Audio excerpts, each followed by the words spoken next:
Assalamualaikum warahmatullahi wabarakatuh. Kembali lagi di channel saya. Channel akan memberikan seputar informasi cryptocurrency ataupun Pi Network ya. Oke, jadi di sini saya ingin berbagi nih seputar kejelasan terkait open mainnetnya Pi Network ya.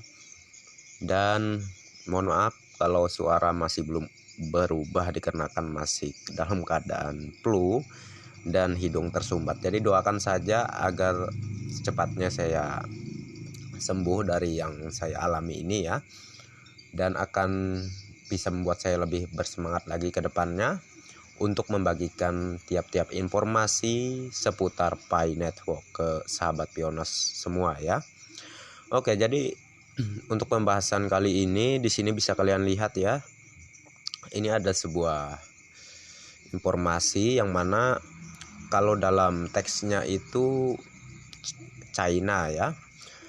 Namun kalau ditranslate ke bahasa Indonesia, ini terkait open mainnet ya.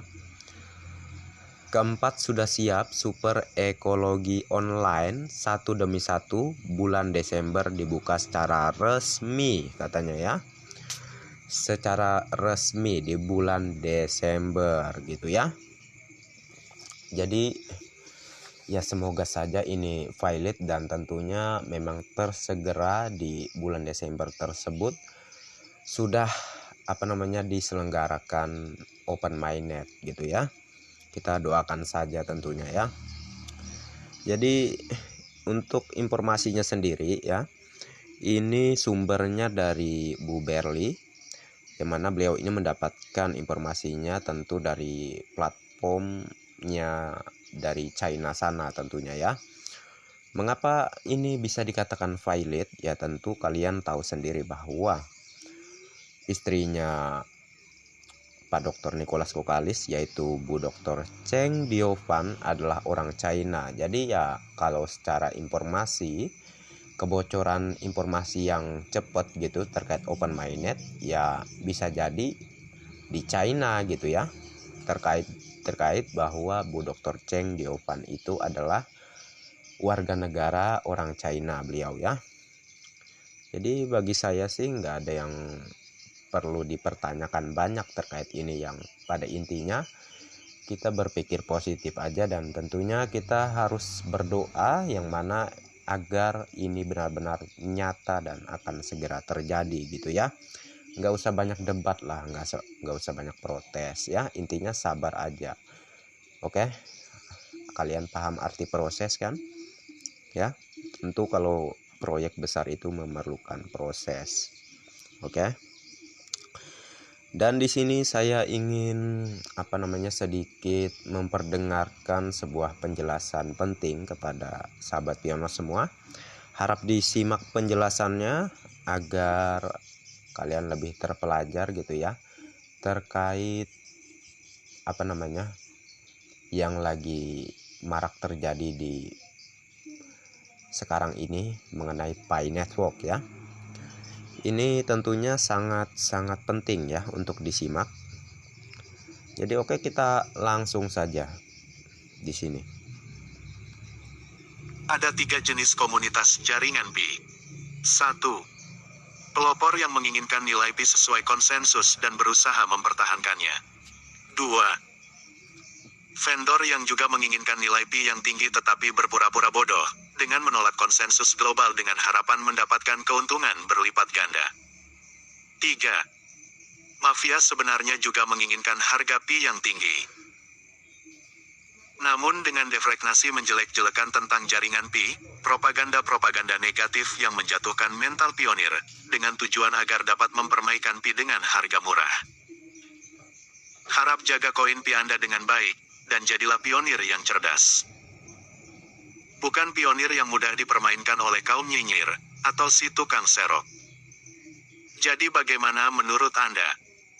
Apakah Anda setuju, atau tidak? Silahkan tulis pendapat Anda di kolom komentar ya. Sekian, terima kasih. Saya kembalikan lagi penjelasan selanjutnya ke admin Yusuf Denata.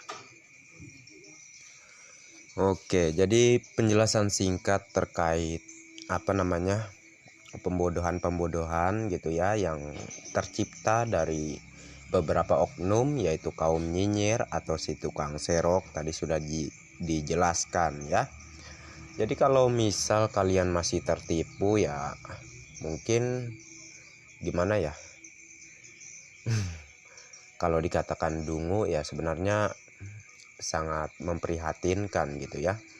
Tapi ya fakta dan kenyataannya emang gitu, kalau masih saja percaya dengan si kaum nyinyir dan juga si tukang serok ya.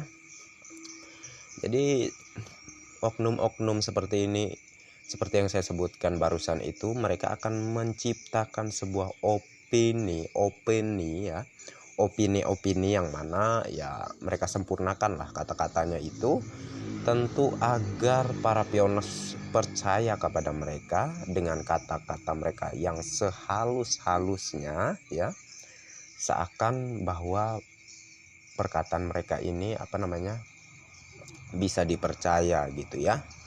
Padahal di balik itu semua ada udang di balik batu gitu ya.